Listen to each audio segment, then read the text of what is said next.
पहले जब 2 मीटिंग्स हुई नेशनल सिक्योरिटी कमेटी की, और दोनों मीटिंग में जो उसका स्टेटमेंट जो इशू हुआ, उन्होंने कहा कि इस साजिश का दूर दूर का इस ताल्लुक नहीं है साइफर से। मगर इस आदमी ने उसको किस तरह उसको रद्द किया, उसकी तरदीद की, उसके लिए क्या क्या कुछ नहीं कहा, लेकिन बड़ा आखिर झूठ झूठ होता है, सच सच होता है। मैं ये गुजारिश करना चाहता हूं कि ये भयानक खतरनाक वाकया जो पाकिस्तान के साथ पेश आया, जिसकी तमाम तर जिम्मेदारी इमरान खान नियाजी और उसके टोले के ऊपर है, इसके बाद कौम को किसी किस्म के कंफ्यूजन में नहीं रहना चाहिए। किसी किस्म का कोई अब झोल नहीं होना चाहिए।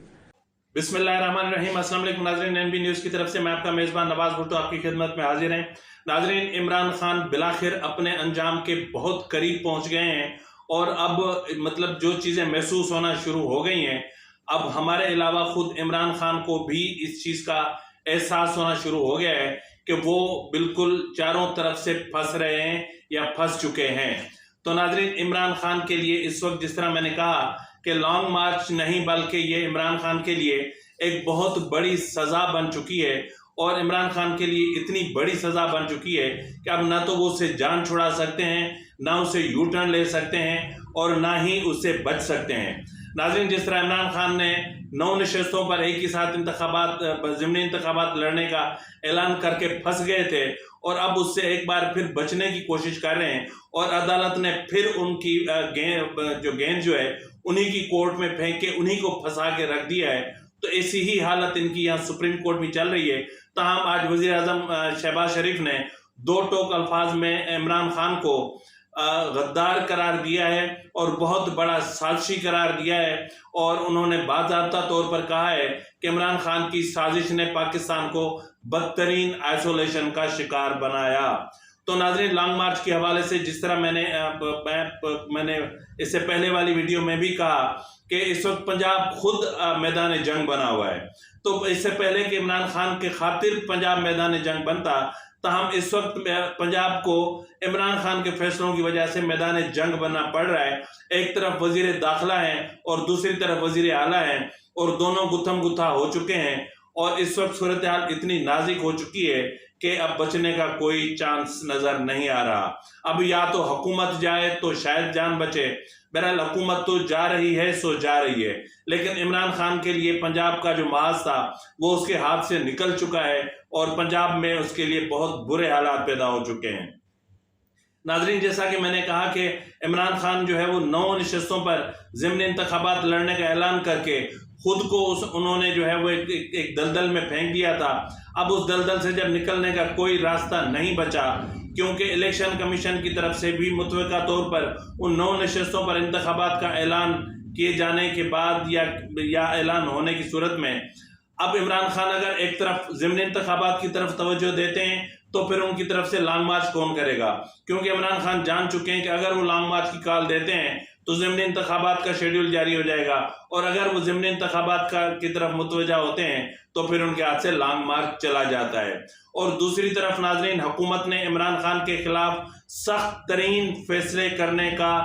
मतलब एक फैसला कर लिया है, यानी ये फैसले इंतहाई सख्त होंगे। अब अगर इमरान खान या उसकी पार्टी के लोग ये चाहते हैं या ये समझते हैं कि उन्हें कोई गिरफ्तार नहीं कर सकता, तो इमरान खान को ये पता होना चाहिए कि जुल्फ़िकार अली भुट्टो से बड़ा पॉपुलर लीडर ये नहीं है। तो जब गिरफ्तार करने वाले आए थे तो जुल्फ़िकार अली भुट्टो को भी गिरफ्तार कर लिया गया था और सब कुछ हो गया था। तो इस सूरत हाल को मद्देनजर रखते हुए इमरान खान को एडवाइस की जा रही है कि अब वो अपना वक्त इस्लामाबाद में गुजारने की बजाय या तो फिलहाल जब तक पंजाब हुकूमत है वो पंजाब में गुजारें या फिर खैबर पख्तूनख्वा में गुजारें। तो नाजरीन, पंजाब हुकूमत का तो खैर जो मामला चल रहे हैं सो चल रहे हैं, लेकिन आपको पता होगा कि मैंने गुज़िश्ता रोज भी कहा था कि 15 अरब रुपए वफाकी हुकूमत ने खैबर पख्तूनख्वा को ओडी देकर फिलहाल तो बचा लिया है। लेकिन आज जो खैबर पख्तूनख्वा में असातिज़ा के साथ हुआ और जिस तरह उनको लहू लुहान किया गया, जिस तरह उनको बीच सड़क पे मारा पीटा गया और जिस तरह उन पे आंसू गैस की शेलिंग की गई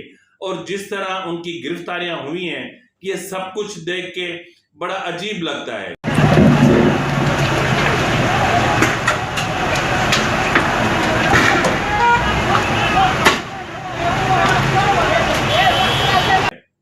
यानी एक हुकूमत मतलब अपने अवाम के, भाई किसानों ने इस्लामाबाद में धरना दिया था और चारों तरफ कंटेनर थे और उनको रेड जोन में दाखिल होने से रोकने के लिए हर तरह के इकदाम किए जा रहे थे। उनको कभी कभी हुकूमत का लहजा सख्त भी हो रहा था, लेकिन इसके बावजूद मुज़ाकरात का सिलसिला भी जारी था और पसे पर्दा मुज़ाकरात भी चल रहे थे और बिलाखिर वो मुज़ाकरात खुल के सामने आए और किसानों का मसला हल हुआ। और मसले इसी तरह हल होते हैं। आप कितना भी ताकत का इस्तेमाल कर ले, मसले आपको टेबल पे हल करने पड़ते हैं। सवाए कुछ मसाइल के, यानी मसाइल हल हो सकते हैं, फितने टेबल पे हल नहीं हो सकते। तो इमरान खान जो है वो फितना लेके इस्लामाबाद आना चाह रहे हैं। तो नाज़रीन, जैसा कि मैंने कहा कि इमरान खान उन 9 ज़िमनी नशिस्तों से इंतखाबात लड़ने से बचने के लिए अपने ही लोगों को इन्होंने इस्लामाबाद हाई कोर्ट भेज दिया और इन्होंने समझा कि जिस तरह शकूर शाद की जमानत हुई थी, अपना उनकी जो नोटिफिकेशन था उसको मुस्तरद कर दिया गया था, तो इनकी इस्तदा भी कबूल कर ली जाएगी और इनको भी वापस असेंबली में जाने का जो नोटिफिकेशन इलेक्शन कमीशन की तरफ से इनके इस्तीफे मंजूर करने का, उसको मुस्तरद कर दिया जाएगा। ताहम अदालत ने उनकी ये इस्तदा मुस्तरद कर दी है।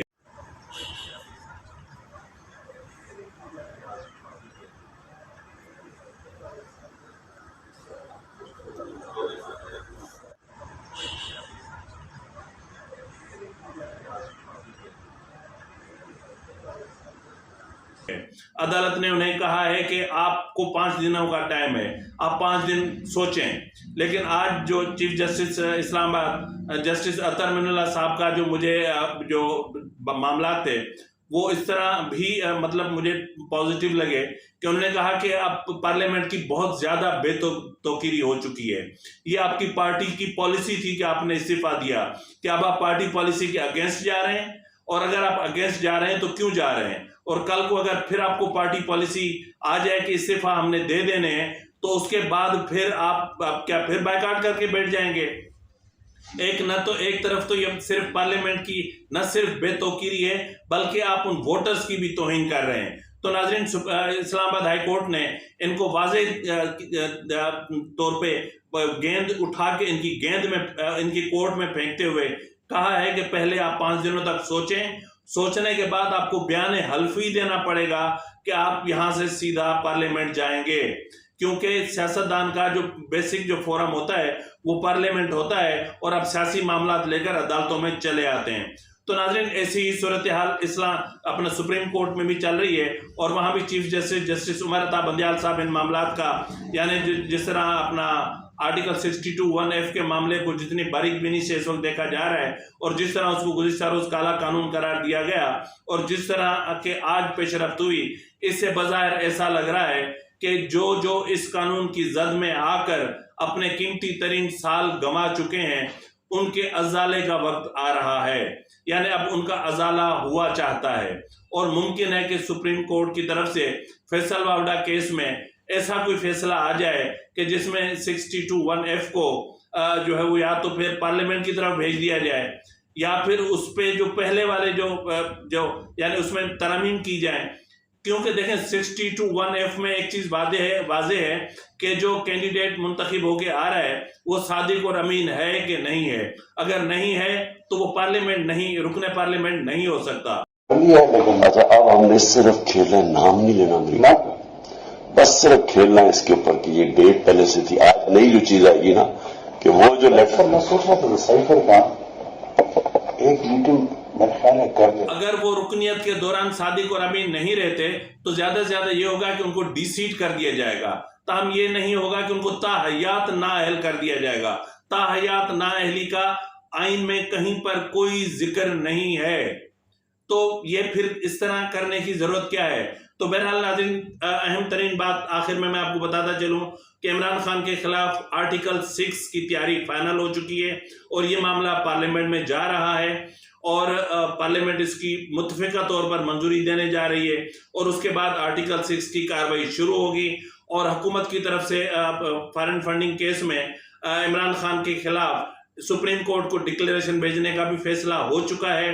क्योंकि ये मामला ऊपर से होके आ चुके हैं। एस्टेब्लिशमेंट ने टोटल विथड्रॉ कर लिया है और तोशाखाना केस का फैसला भी स्टेट बैंक की तरफ से जो चीज़ें इनका जो अकाउंट्स की तफसीलात मंगवाई गई हैं, जब वो तफसीलात इनको मुयसर हो जाएंगी तो फौरी तौर पर तोशाखाना केस का फैसला भी सामने आ जाएगा, जिसमें इमरान खान की नाअहली कंफर्म है।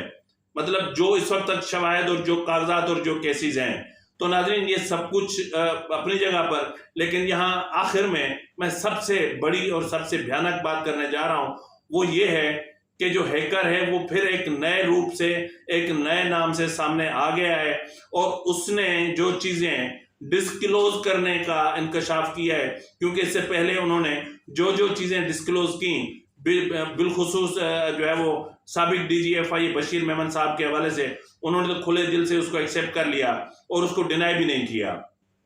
तो बहरहाल बाकी तो डिनाई कर सकते हैं, वो उनके अपना मसला है, लेकिन यहाँ पर डिनाई नहीं हुआ। अगर यहाँ पर डिनाई नहीं हुआ तो फिर ये जो लिस्ट आप इस वक्त स्क्रीन पे देख रहे हैं कि जिन मामलात को वो हैकर डिस्क्लोज करने जा रहा है, ये बहुत भयानक है। बहुत भयानक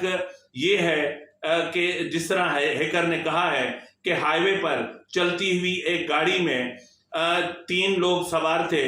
एक थे चीफ ऑफ आर्मी स्टाफ, एक थे चीफ जस्टिस इस्लामाबाद जस्टिस अतर मिनुल्लाह और एक थे इमरान खान। तो वहां पर यह तय पाया था कि PTI के लोग जो है वो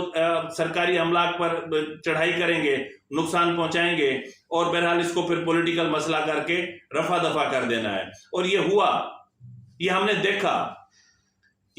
देखा कि पार्लियामेंट हाउस पे हमला हुआ, ये हमने देखा कि पाकिस्तान टेलीविजन पे हमला हुआ, ये हमने देखा कि ऐवान सदर पे हमला हुआ, ये हमने देखा कि थानों पर हमला हुआ, सब कुछ हुआ। और दस्तावेजात की जो चीजें वो तो अपनी जगह पे, लेकिन आखिरी में जो हैकर ने 2 चीजें कही हैं, उनको कहना मेरे लिए शायद थोड़ा सा दुश्वार है, क्योंकि मुझे शर्म आ रही है वो चीजें कहते हुए। वो चीजें हैं कुछ लोगों के, आप पढ़ लें, थोड़ा सा मैं क्लोज कर देता हूं, आप पढ़ लें कि इन लोगों के जो हैप्पी आवर्स थे वो कैसे गुजरते थे और जिनके हैप्पी आवर्स गुजरते थे वो लोग कौन कौन है। और अगर ये चीजें मंजर आम पे आ गई तो फिर PTI दे पल्ले कुछ नहीं रहना। समझ लें कि फिर PTI के ऊपर एक तो होता है ना कि पुरानी जगह पे सफेदी मली जाती है, फिर तो PTI के क़यादत से लेकर नीचे तक कालक मली जाएगी, क्योंकि इस वक्त वैसे ही PTI एक अजाब में मुब्तला है और PTI को अजाब में मुब्तला किया फवाद चौधरी ने। और फवाद चौधरी ने जो पख्तूनों के खिलाफ जो जबान और जो लहजा इस्तेमाल किया है, जिस तरह पख्तूनों की तौहीन की है, इस वक्त अगर किसी भी पख्तून में थोड़ा सा भी अगर कुछ एहसास है अपनी कौम का के हवाले से, थोड़ी सी भी गैरत या थोड़ा सा भी उनके दिल में कुछ है, मोहब्बत है, तो इनको PTI से अलग हो जाना चाहिए, ताकि मतलब इन लोगों की यहाँ जगह नहीं है। क्या इन्होंने जो है वो अभी सैलाब के दिनों में नहीं देखा, जब आपके बच्चे मर रहे थे और ये हेलीकॉप्टर पे घूम रहा था, जब इनके बच्चे मर रहे थे ये वहां जलसे कर रहा था, तो कुछ खुदा का खौफ कीजिए। इसी के साथ ही अपने मेजबान नवाज भुट्टो को इजाजत दीजिए। अल्लाह हाफिज।